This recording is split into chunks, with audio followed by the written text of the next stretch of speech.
BBC Bharat पर मैं हूं आपके साथ नरेंद्र तिवारी। इस वक्त हमारी मौजूदगी जौनपुर में है और यहाँ की अगर बात करें तो माहौल काफी गर्म है। यहाँ पर जो है यहाँ के जो पूर्व सांसद रहे बीएसपी से धनंजय सिंह, उनकी पत्नी श्रीकला धनंजय सिंह बीएसपी से इस वक्त चुनाव लड़ रही हैं। और धनंजय सिंह की अगर बात की जाए तो इलाहाबाद हाईकोर्ट ने उनको जमानत दी है, जमानत पर बाहर आए हैं। उनसे हम बातचीत करेंगे, जानेंगे, समझेंगे कि क्या माहौल चल रहा है इस वक्त जौनपुर में। अगर देखा जाए तो हमने अलग अलग हुजूमों में देखा, अभी लगातार जो है सोशल मीडिया के माध्यम से भी हम देख रहे थे कि लोग जो है आपके साथ जुड़ रहे हैं और साथ ही साथ में आपने एक अपील भी की है कि ज्यादा लोग ना आए क्योंकि धारा 144 का उल्लंघन हो रहा है। किस तरह से लोगों का समर्थन मिल रहा है, क्या कुछ फीडबैक निकल कर सामने आ रहा है?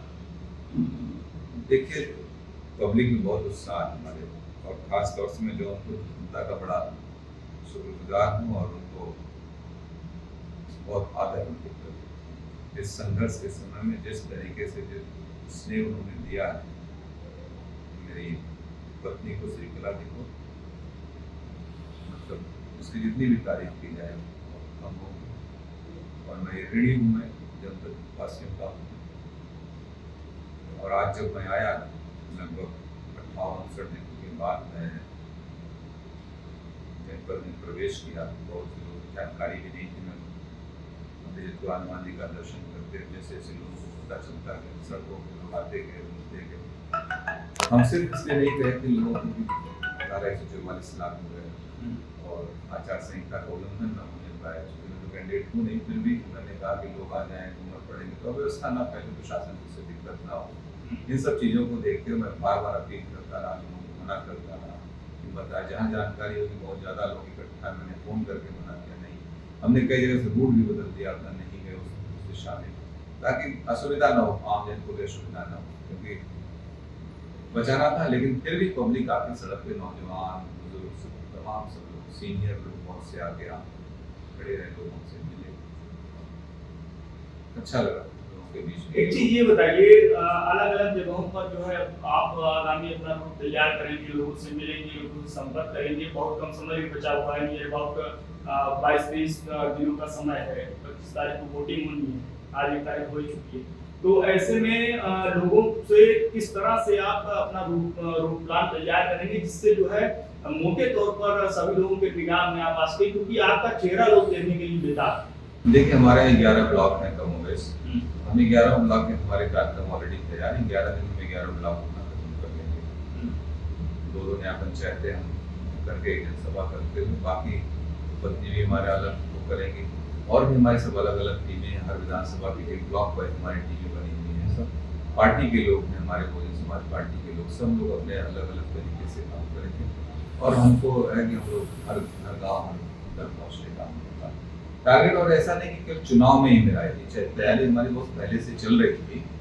और इसीलिए लोगों में वो है कि आज जिस तरीके से अन्य पार्टियों के प्रत्याशी है उसको लेके हम लोगों के प्रति लोगों का आकर्षण इसीलिए है कि हम लोगों के बीच में निरंतर बने रहते हैं। सिर्फ ये नहीं है कि चुनाव लड़ने आ गए उसके बाद आज जो लोग वोट मांग रहे हैं अपने नाम पे किसी को वोट मांगने का हो, हम फला के नाम जोड़ दीजिए, फला के नाम जोड़ दीजिए, फला के नाम जोड़ दीजिए, उसका क्या पड़ेगा? फिर निकलेंगे लोग, चले जाएंगे। लोगों ने देखा 10 सालों में यहाँ पे क्या हाल था, लोगों ने देखा। तो इसलिए मुझे विश्वास है पब्लिक के अंदर ये है, नहीं बहुत हो गया है। अब हमको जो यहाँ पे हमारे बीच में रह के हमारी समस्याओं को समाधान करना सुनना, उसके लिए खड़े। जिस मामले में आपके ऊपर कार्रवाई की गई है, सिंगल मामले में कहीं कहीं अगर देखा जाए तो जो ये नमामि गंगे प्रोजेक्ट का मामला था, ये बड़ा पुराना मामला था। तो इलेक्शन के ठीक पहले ही इसका उठ जाना, इसे आप किस तरह से देखते हैं? बहुत पुराना मामला नहीं था, 2020 में जो वर्क करना प्लान किया, यही जगह है, यही स्थान है जहाँ पर जल निगम के इंजीनियर आए, प्राइवेट कंपनी जो थी इसके प्रोजेक्ट मैनेजर आए।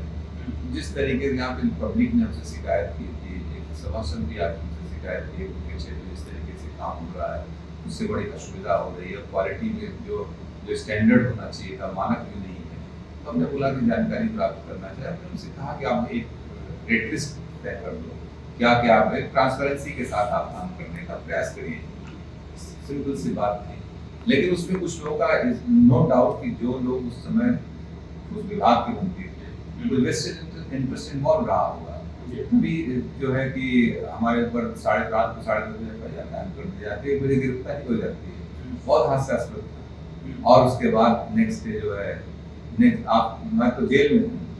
2 दिन बाद जो आदमी FIR ही नहीं किया, उसने जाके 164 का बयान दिया, एफिडेविट दिया, सब कुछ किया, लेकिन कोई मतलब नहीं। और हम लोगों को उसमें एक बार FIR लगी है, दोबारा प्रेशर में सब उसमें शासन के चार्जशीट लगवाई गई। उसमें पुलिस को निष्पक्ष काम करने नहीं दिया गया। उसमें पुलिस अगर निष्पक्ष काम की होती उस समय IO ने जो FIR लगाया था तो केस FIR था। एक चीज और जानना चाहेंगे, आपके जो है रिहाई के ठीक पहले ही आपको बरेली शिफ्ट किया गया, क्या कुछ चीजें आपको समझ में आ रही है, इसे किस तरह से आप देखते हैं? वो तो मुझे लग रहा था इन लोगों को जब हाई कोर्ट में था केस ऐसा था कि लोगों को लग रहा था बेल उनको मिल ही जाएगी। मुझे जहाँ तक ऐसी जानकारी जो आई है मुझे, ये जो ऑपोजिशन के लोग थे उनको लगा कि सत्तारूढ़ में बैठे लोग जो चुनाव यहाँ लड़ रहे हैं, इन लोगों को लगा कि बेल मिल जाएगी और बेल मिलने के बाद यहाँ बहुत हुजूम उमड़ पड़ेगा जेल में, जिससे निकलेंगे हजारों लोग यहाँ पर उपस्थित होंगे। उसको लेकर इन लोगों को घबराहट थी और वो बस हैरेसमेंट करने के लिए, जबकि मेरे पैर में चोट गई थी, उस समय डॉक्टर ने रेस्ट डिवाइस कर रखा था, फिर भी फिजियोथेरेपी चल रही थी, अभी भी इंजरी तो नहीं है।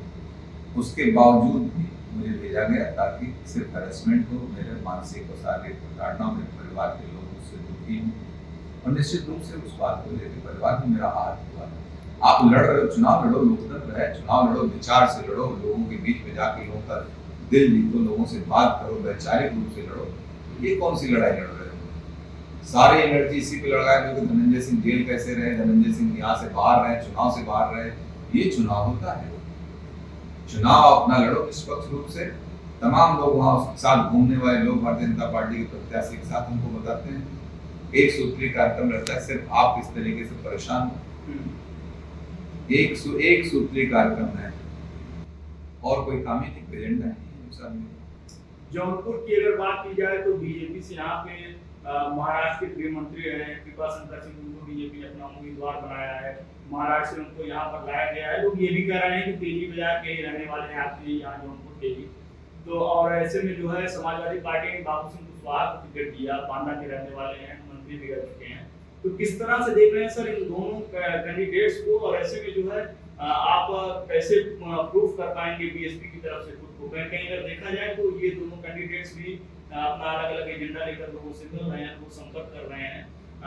बीजेपी के कैंडिडेट की अगर बात करें तो नियर अबाउट 2 महीने पहले उनको जो है टिकट मिल चुका है। तो ऐसे में बहुत सारी चीजें एक दूसरे हिसाब से हो जाती है, बहुत कम समय आपके पास मिला हुआ है, तो ऐसे में सब सारी चीजें कैसे आप मैनेज करते हैं? यार गलत, फिर मैंने कहा ना, जो अच्छे से आपने कहा ना समाजवादी पार्टी के उनके लिए कम समय हो सकता है, बांदा से आए या लखनऊ से आए यहाँ के लिए, उनको यहाँ लोगों को समझना, जो समाजवादी पार्टी का कार्डर जितना लड़ाएगा उतना ही लड़ पाएंगे, या फिर कुछ अपने जात को है कि उनकी जात को मिल जाएगा, इस तरीके के समीकरणों पे लोग चुनाव लड़ते हैं। और हमारे जहाँ तक मैं समझता हूँ समाजवादी पार्टी के जो कैंडिडेट उनका जनता के बीच का पहला चुनाव है।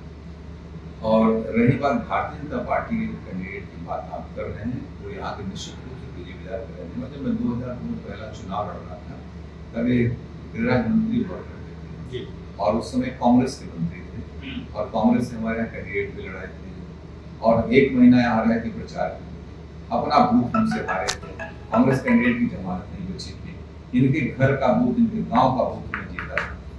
तो ये तो इनका यही आधार है, ये अभी आने वाले चुनाव में दिख जाएगा आपको, 4 दिन को भी रिजल्ट आने दीजिए, इनके अगल बगल के सारे बूथ इनको दिख जाएंगे कौन जीता है। क्षेत्रीय होने का आपको बेनिफिट मिलेगा, वो क्षेत्रीय होने के साथ साथ मैं क्षेत्रीय की बात नहीं करता हूँ, मैं तो जनपद में, मैं केवल अपने कन्फाइंड नहीं रहता हूँ असेंबली या लोकसभा से, मैं पूरे जनपद में जहाँ भी हमको जरूरत पड़ती है लोग हमारे पास आते हैं, उनके लिए खड़ा रहता हूँ हमेशा के लिए। कभी हमने विभेद नहीं किया, हम लोग पूरा, चाहे डोरी ब्लॉक हो चाहे रामपुर ब्लॉक हो, हर जगह जाकर हम लोग चुनाव लड़ाते हैं, ब्लॉक रूम बनवाते हैं अपना, चाहे हर तरीके से हम लोग इन्वॉल्व रहते हैं पॉलिटिक्स में।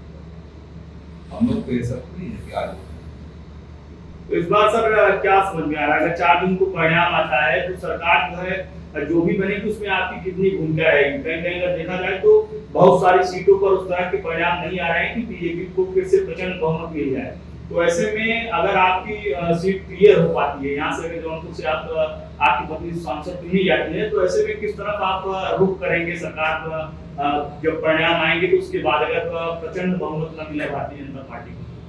देखिए, ये मेरा सवाल नहीं है, इसका मैं उत्तर भी देखिए, मेरी पत्नी बहुजन समाज पार्टी से चुनाव लड़ी है और वो बहुजन समाज पार्टी चुनाव जीत के जाती है, तो बहुजन समाज पार्टी के नेता सुश्री मायावती जी को तय करना है क्या करना है, वो उनका निर्णय है। पार्टी के लिए एमपी बन के जाएंगे, पार्टी के लिए वफादारी के साथ, ईमानदारी के साथ काम करेंगे और दल के प्रतिष्ठावान बनेंगे। मेरी बस यही सलाह है अपनी पत्नी को। एक आखिरी सवाल, अगर सदन तक आपकी पत्नी पहुंचती हैं तो ऐसे में 5 साल में वो कौन से महत्वपूर्ण काम होंगे जिनको आप सबसे पहले प्रायोरिटी को लेकर पूरा करना चाहेंगे? इंफ्रास्ट्रक्चर से बहुत से इश्यूज हैं यहाँ पर, इसको रिजॉल्व करने की बेहतर सुविधाएं अगर हो लोगों के पास यहाँ पर। आज भी हमारे पास जौनपुर में मैं तो बहुत सी चीज़ों को नहीं कर पाया, मुझे अफसोस इस बात को हमेशा रहता है और जब अवसर मिलेगा तो जौनपुर जो हमारा देखिए आय जो हम यहाँ पे पर कैपिटा इनकम कैसे बढ़े, हमारे यहाँ 60 लाख की लगभग आबादी है, उस दिशा में बहुत गंभीरता से प्रयास करने की जरूरत है। सरकारी नौकरी तो अपनी जगह है ही, साथ साथ किस तरीके से लोगों के लिए बेहतर बाजार उपलब्ध हो, लॉजिस्टिक्स उपलब्ध हो, कोल्ड चेन उपलब्ध हो, किसानों के लिए ये सबसे बड़ा सवाल है।